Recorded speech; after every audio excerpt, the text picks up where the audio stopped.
Olá pessoal, eu sou a professora Gisele Mendes, da Universidade Estadual de Maringá. Estamos aqui hoje para mais um episódio do quadro do nosso canal intitulado Julgado Penal. Pois bem, o quadro Julgado Penal de hoje vai tratar do tão famoso julgamento do caso do incêndio na Boate Kiss, acontecido na cidade de Santa Maria, no Rio Grande do Sul, no dia 27 de janeiro do ano de 2013. Esse julgamento aconteceu só nesse ano de 2021, pessoal. Agora, em dezembro de 2021, quando este episódio do julgado penal está sendo gravado, o julgamento teve início na cidade de Porto Alegre. Houve um desaforamento por causa de todo o tumulto e comoção que haveria se o julgamento fosse na cidade de Santa Maria, e aconteceu entre os dias 1º de dezembro e 12 de dezembro do ano de 2021.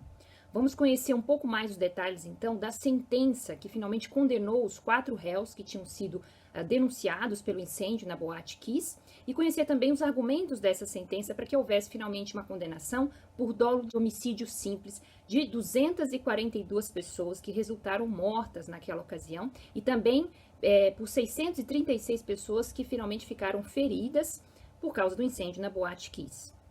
Pois bem, essa sentença, esse julgado penal, então ele começa falando, são 43 páginas de sentença, e começa falando justamente da questão da pronúncia, que acabou levando a um recurso de pronúncia durante todo esse tempo, né, são 8 anos praticamente de julgamento, e que levou a um retardamento do julgamento. Então o juiz começa fazendo uma crítica a esse fato de haver o recurso em relação à pronúncia nos casos que vão ao tribunal do júri. Segundo o artigo 5º, inciso 38 da Constituição, nós temos que todos os crimes dolosos contra a vida são julgados pelo Tribunal do Júri. Vou colocar aqui no rodapé, então, o artigo 5º da Constituição Federal para vocês. Ali nós temos a soberania dos vereditos do júri e a competência do Tribunal do Júri, que é um tribunal popular, para julgar os crimes dolosos contra a vida. Então, este caso, que é caso de homicídio, não é um homicídio que foi entendido como homicídio doloso e a pronúncia foi feita no sentido de homicídio doloso, deve ser julgado pelo Tribunal do Júri, já que a pronúncia foi nesse sentido, o recurso da pronúncia foi negado, pessoal, pelos advogados dos 4 réus. Eles alegavam, então, que deveria haver uma desclassificação para um crime de homicídio culposo. Se fosse um homicídio culposo, nós não aplicaríamos o artigo 5º da Constituição, que diz que somente os crimes dolosos contra a vida são julgados pelo Tribunal do Júri. Então, nós temos homicídio, participação em suicídio, o infanticídio e o aborto. E, predominantemente, a gente sabe que os casos que são julgados pelo júri são os homicídios dolosos. Só que se fosse desclassificado para um homicídio culposo, que é a grande questão do julgamento, do caso da Boate Kiss de Santa Maria, não haveria julgamento pelo Tribunal do Júri. Mas, enfim, a pronúncia foi aceita nesse sentido e o julgamento foi justamente em relação ao deslinde de se tratar realmente de um crime, de vários crimes, de homicídio doloso ou de homicídio culposo, como nós vamos analisar. Então, a sentença começa falando da questão da pronúncia e depois já mergulha no debate sobre o dolo eventual e a culpa consciente. Acho que todo mundo conhece um pouquinho o debate sobre o dolo eventual e a culpa consciente no direito penal. O nosso Código Penal, pessoal, ele resolve da seguinte forma a questão. No artigo 18 da parte geral do Código Penal, a parte geral reformada de 1984, que diz assim no artigo 18, vejam só. O artigo 18 diz que o crime é doloso, inciso 1º, quando o agente quis o resultado ou assumiu o risco de produzi-lo. Essa parte final, assumir o risco de produzi-lo, é o dolo eventual. Então, ele quis o resultado, dolo direto, ou assumiu o risco de produzi-lo, dolo eventual. Assim conceitua o nosso Código Penal o dolo eventual como um aceite, como uma teoria do consentimento em relação ao resultado. Ele assume o risco de produzir o resultado. O crime culposo, segundo o inciso 2º, é aquele que acontece quando o agente deu causa ao resultado por imprudência, negligência ou imperícia. Então, não há uma conceituação aí da culpa consciente ou inconsciente. Realmente, essas espécies de culpas não são propriamente tratadas no Código Penal e ele equipara todas as duas à culpa, né? Ao conceito de culpa. Embora haja uma diferenciação no artigo 18 entre dolo direto e dolo eventual, para efeitos de pena não há distinção alguma. Isso é importante também para a gente analisar esse caso da Boate Kiss. Porque as penas podem ser idênticas, podem ser as mesmas. Dolo é dolo, e seja ele direto ou eventual, né, o agente quis o resultado ou assumiu o risco de produzi-lo, a pena pode ser exatamente a mesma, do mesmo grau e com a mesma gravidade, né, o que gera então uma importância muito grande na definição de ser esse caso do incêndio na Boate Kiss um crime doloso, né, com dolo eventual no caso, ou um crime culposo com culpa consciente, né? Sendo que a culpa consciente ela pode se configurar na forma de imprudência, negligência ou imperícia. A imprudência por ação, a negligência por omissão e a imperícia caso fossem profissionais ali, um médico, um engenheiro, né? Trabalhando com instrumentos, operando na sua própria profissão e, nesse sentido, cometendo ações que são imperitas e que eles conhecem, sabem pelo exercício da sua profissão que não deveriam desempenhar. O deslinde dessa questão pela sentença do juiz Orlando Facini Neto, de Porto Alegre, é no sentido do dolo eventual. Ele traz todo um considerando teórico sobre a diferença entre dolo eventual e culpa consciente e decide pelo dolo eventual. Ele entende o dolo como sendo não a vontade, mas como a representação do resultado. Vejam só que isso é muito perigoso, não é, pessoal? A diferença entre dolo eventual e culpa consciente, ela tem sido pela doutrina debatida há séculos e não se chegou propriamente a uma definição. A gente vê que o código traz a definição, mas é bastante controverso e complexo até hoje. Esse caso deixa tudo isso muito em evidência, esse caso da Boate Kiss, né? Porque a gente aplica desde 1908 a chamada fórmula de Frank, né? Uma fórmula que diz o seguinte: haja o que houver, dê no que der, eu continuo a agir, dizia Frank em relação ao dolo eventual. Em relação à culpa consciente, se houver tal resultado, eu me abstenho de agir. Então, essa fórmula de Frank de 1908, ela simboliza uma indiferença do agente em relação ao resultado. Nos dois casos, dolo eventual e culpa consciente, nós temos a representação do resultado. O agente sabe, tanto no dolo eventual quanto na culpa consciente, que o resultado pode acontecer em razão da sua conduta. Mas, aplicando-se a fórmula de Frank, haja o que houver ou dê no que der, eu continuo a agir. Ou seja, ele representa o resultado e ele aceita o resultado. Mais do que o risco, ele aceita o próprio resultado. Embora ele não saiba se vai acontecer uma questão probabilística, mas ele aceita sim esse resultado. Há uma diferença em relação ao resultado. Agora, em relação à culpa consciente, se acontecer tal resultado, eu deixo de agir, há uma representação do resultado também, da possibilidade do resultado, mas não se aceita o resultado. O risco, vejam só, que ele é representado e aceito nos dois casos, mas o que não se aceita mesmo é que o resultado aconteça na culpa consciente, mas sim no dolo eventual. Então essa é a famosa fórmula de Frank, foi muito consagrada pelos finalistas e é aceita até hoje para deslindar a questão do dolo eventual e da culpa consciente no direito penal. E aí o juiz faz todo um arrazoado para dizer que o dolo não é vontade, o dolo é representação do resultado. Vejam que, pela fórmula de Frank, não é só isso, né? Não é só a previsão concreta do resultado que existe nos dois, dolo eventual e culpa consciente. É também a questão de se aceitar o resultado, de se assumir o risco, como diz o próprio Código Penal brasileiro, lá no artigo 18, que nós acabamos de ver. Então, como é que ficaria a questão da Boate Kiss se nós colocamos o dolo como vontade? Se nós aceitamos o dolo como vontade, nós não teríamos o dolo eventual.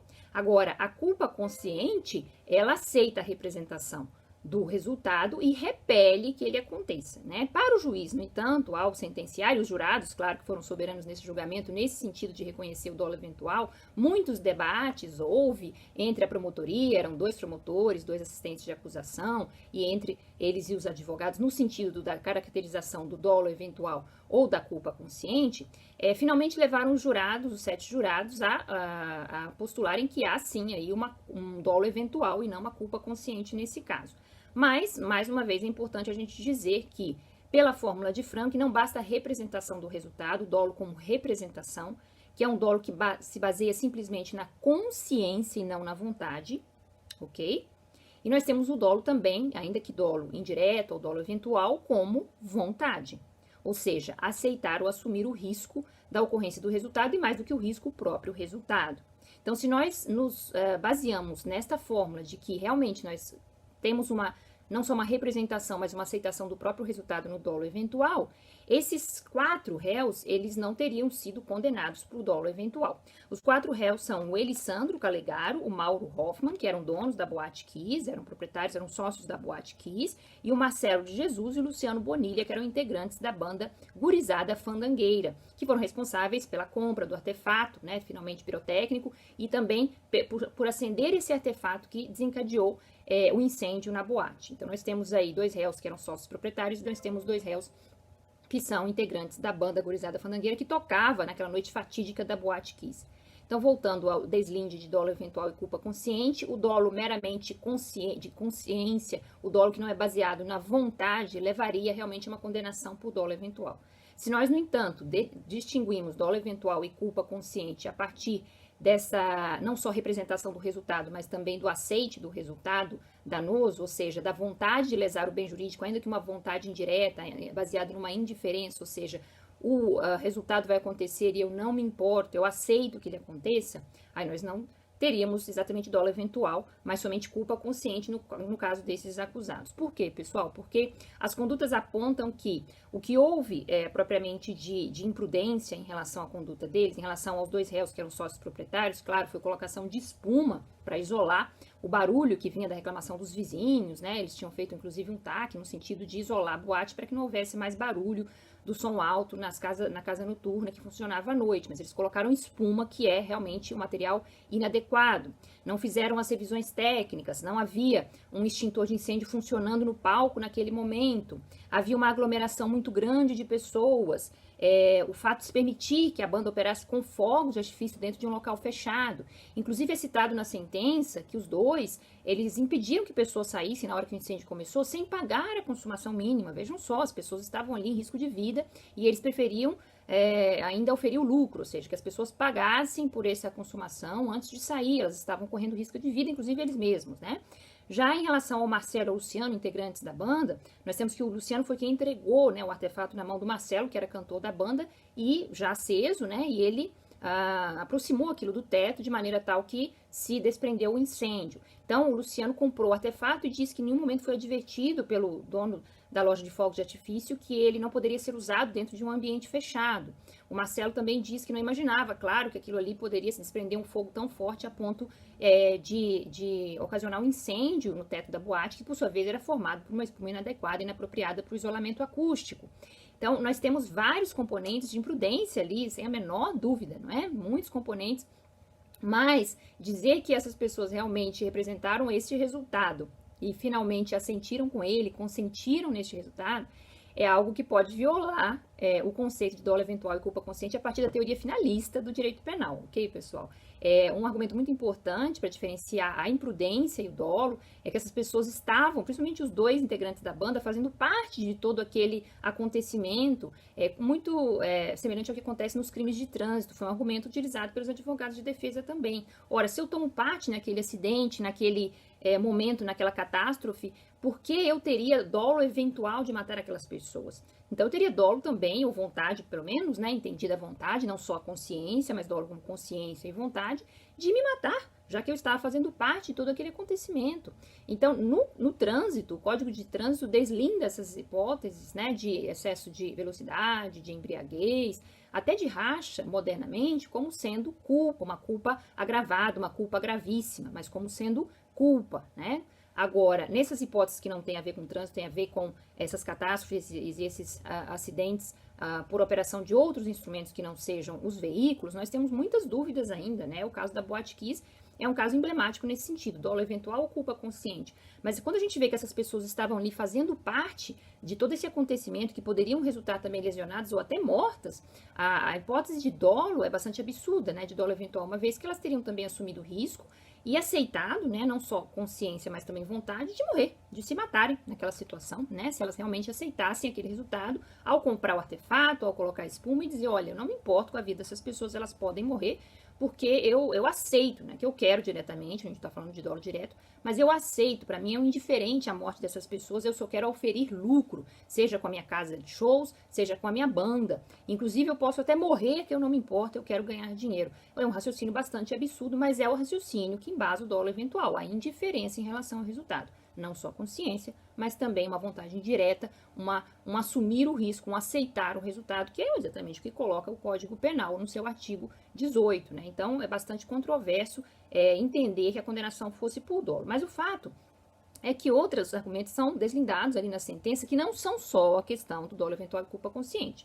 O juiz coloca, principalmente ali nas folhas 13, depois no final do nosso vídeo eu vou deixar esse parágrafo da folha 13 para vocês lerem com atenção, que o foco da condenação deve ser na consequência jurídica, já que o crime de homicídio culposo ele tem pena de apenas 1 a 3 anos de detenção, e o crime de homicídio doloso de 6 a 20 anos de reclusão, ou se for qualificado ainda muito mais. Então, foco na consequência jurídica, nas penas mais altas que merece um homicídio doloso.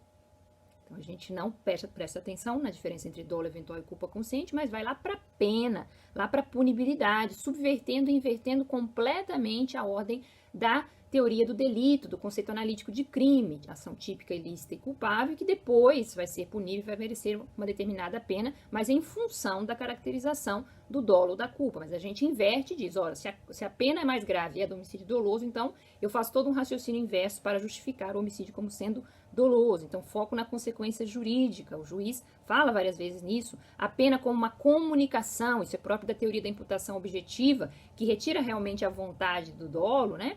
E foca o dolo na criação de um risco, no fato de se assumir um risco e de se incrementar, principalmente não de assumir, mas de incrementar um risco juridicamente proibido, ou seja, o dolo como consciência é algo muito próprio da teoria da imputação objetiva, que em nenhum momento é citada, diga-se de passagem, pelo juiz Orlando Fatini Neto, mas que embasa certamente a sua sentença, o dolo como consciência e não como vontade. Então ele fala, a pena é uma comunicação aos autores do crime, a pena é uma comunicação às vítimas, às famílias das vítimas, e é uma comunicação a toda a sociedade, é uma satisfação que se dá à sociedade no sentido também de prevenção de novos crimes como este. Então, ou seja, ele acaba dizendo que a pena é o foco realmente deste julgamento, a intensidade das penas e não a caracterização do crime. Bom, ele fala, claro, entre outras coisas, sobre a exata tipicidade na qual os 4 réus vão ser inseridos, né? Segundo o juiz Orlando, o crime é de homicídio simples. Vejam só que isso é muito curioso, já que foi causado um incêndio, as pessoas morreram asfixiadas com intenso sofrimento. Ele cita bastante o sofrimento das vítimas. Isso é uma narrativa bastante presente na sentença, tudo que as vítimas passaram, não só as que morreram, mas também aquelas que sobreviveram ficaram com sequelas muito graves. Esses testemunhos são trazidos, né? A vítima é uma testemunha do processo penal e muitos foram ouvidos ali durante o julgamento. Então, ele foca nesse sofrimento, mas mesmo assim condena por homicídio simples, já que, vejam só, se a dolo e a dolo eventual, por que não condenar pelo qualificado, já que nós temos o emprego de fogo, né? A asfixia, o intenso sofrimento ou meio cruel que caracterizam o homicídio qualificado do parágrafo 2º, inciso 3º. Então, veja, a diferença de penas, homicídio simples, matar alguém, pena de 6 a 20 anos de reclusão. Mas se o homicídio qualificado, as penas sobem para 12 a 30 anos, que seria qualificador aí do intenso sofrimento que ele tanto cita na sentença. Mas ele recusa, já que nós estamos falando aí de um dolo eventual, ou mais exatamente até, na verdade, de uma culpa. Ele cita o princípio da confiança também na sentença, ou seja, as pessoas adentraram o recinto confiando em que tudo estava bem feito, tanto o isolamento acústico quanto a proteção das suas vidas em relação ao incêndio, ao uso de artefatos perigosos. As pessoas confiaram. O princípio da confiança, que é muito usado no trânsito, no direito penal, ele também embasa os crimes culposos, ou a não responsabilidade por crimes culposos, né? Eu sei que eu posso passar no sinal verde porque ninguém vai passar no vermelho, embora pudessem, não farão. Eu confio, então eu não vou ser imprudente ao passar no sinal verde, mas se alguém passa no vermelho simultaneamente e bate em mim, o culpado vai ser sempre o outro. Isso embasa crimes culposos, né? E não crimes dolosos. Mas como eu disse, a teoria da imputação objetiva, ela traz requisitos dos crimes culposos para o âmbito dos crimes dolosos, para justificar o dolo e não mais a culpa. Bom, então finalmente a condenação acaba sendo por homicídio simples, pena de 6 a 20 anos de reclusão, como eu estou colocando aqui no rodapé, o artigo 121, caput mesmo, né, caracterizado pelo dolo eventual. Mas, além disso, as penas ficam uma média, né, segundo a sentença, de 14 anos e 9 meses de reclusão, mas é claro que ela é individualizada em relação a cada um dos réus, né? Então, além disso, ele caracteriza a tentativa, porque nós temos a tentativa lá no artigo 14 da parte geral do Código Penal, né? Diz-se o crime consumado, quando nele se reúnem todos os elementos da sua definição legal, e a tentativa conceituada no inciso 2º do artigo 14, o crime é tentado, quando iniciada a execução, não se consuma por circunstâncias alheias à vontade do agente. 636 pessoas resultaram feridas, 242 foram mortas, o crime foi consumado, né? E essas 636 ficaram feridas e, portanto, não seria uma lesão corporal, mas sim uma tentativa de homicídio em relação a todas elas, já que o crime é doloso, vejam só, né? Em relação a eles próprios, ou seja, é muito curioso dizer que houve a tentativa, mas se o crime é doloso, isso é coerente, né? Uma vez que essas pessoas não morreram, mas poderiam ter morrido por vontade desses autores. Então, ficam caracterizados não a lesão corporal, mas sim a tentativa, né?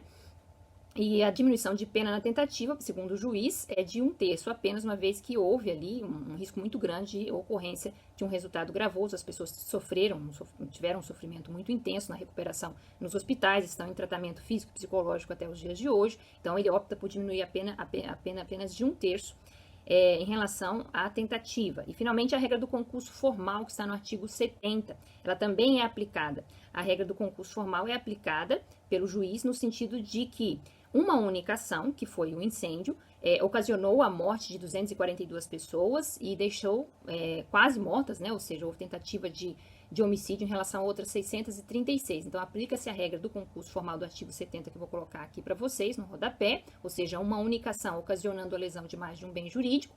E aplica-se uma única pena, ok, pessoal? Não foram somadas todas as penas de todos os homicídios ocorridos na Boate 15, ou de todas as tentativas.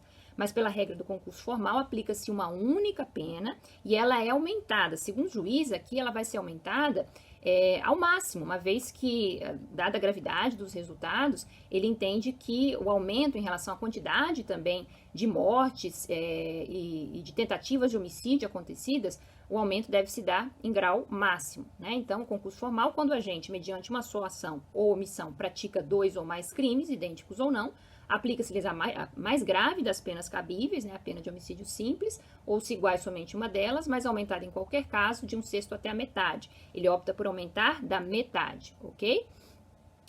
Então, não são penas cumulativas, aplica-se a regra do concurso formal. O crime também não é hediondo, portanto, a progressão de regime a todo tempo, ela pode acontecer com uma porcentagem pequena de pena, né? Ele assinala isso, que logo eles vão poder retomar suas vidas. E, finalmente, a condenação dos réus fica sendo a seguinte: o réu Elissandro, 22 anos e 6 meses de reclusão, o réu Mauro, também é sócio da Boate, 19 anos e 6 meses de reclusão, e os réus Marcelo e Luciano, que eram integrantes da banda Gurizada Fandangueira, 18 anos de reclusão, um pouco menos, né? Como o crime não é hediondo, como eu disse, a progressão então vai acontecer em menos tempo do que os crimes previstos na Lei 8.072/90, que é a Lei dos Crimes Hediondos. Essas são as penas dos réus, finalmente. E, segundo o artigo 492 do Código de Processo Penal, como eles foram condenados todos a mais de 15 anos de reclusão, eles deveriam ser recolhidos já à prisão, né? O artigo 492, reformado pelo pacote anticrime, que essa reforma aconteceu no ano de 2019, pela Lei 13.964 de 2019, o famoso pacote anticrime, ele inseriu ali no artigo 492 do Código de Processo Penal, inciso 1º, a linha E, questão da prisão, o juiz mandará o acusado recolher-se ou recomendá-lo à prisão em que se encontra, se presentes os requisitos da prisão preventiva, ou, no caso de condenação, que é aqui, há uma pena igual ou superior a 15 anos de reclusão, que é o caso dos 4 réus, determinará a execução provisória das penas, com expedição do mandado de prisão, se for o caso, sem prejuízo do conhecimento de recurso que vier a ser interposto. Isso é importante, havia um recurso interposto no TJ do Rio Grande do Sul, ele foi deferido por ocasião da leitura da sentença, então o juiz, embora mandando que eles se recolhessem à prisão, acatou o recurso, porque ele foi deferido pelo Tribunal de Justiça do Rio Grande do Sul, que é o órgão superior, né? E eles ficaram então liberados da prisão naquele dia. Mais tarde, porém, o Ministério Público recorreu dias depois já, né? O recurso do Ministério Público foi julgado pelo Supremo Tribunal Federal com base neste inciso aqui do artigo 492 do Código de Processo Penal, dizendo que os 4 tinham sido condenados a mais de 15 anos de prisão e deveriam, portanto, ser recolhidos imediatamente ao cárcere, né? Para início do cumprimento da pena. E, portanto, eles foram efetivamente presos, ok, pessoal? Foi expedido mandado de prisão por ordem do STF contra os 4 réus responsáveis pelo incêndio na Boate Kiss em janeiro de 2013, ok? Bom, é um julgamento bastante complexo, muitas outras coisas podem ser ditas, muitas polêmicas surgirão, mas isso foi um quadro geral para vocês terem um panorama do que aconteceu nessa sentença que foi proferida agora em dezembro de 2021. Esse foi o nosso quadro Julgado Penal de hoje, espero que vocês tenham gostado, curtam, compartilhem esse conhecimento, inscrevam-se no canal Professora Gisele Mendes e nós voltamos proximamente com mais quadros aqui no nosso canal, especialmente para você. Muito obrigada e até a próxima!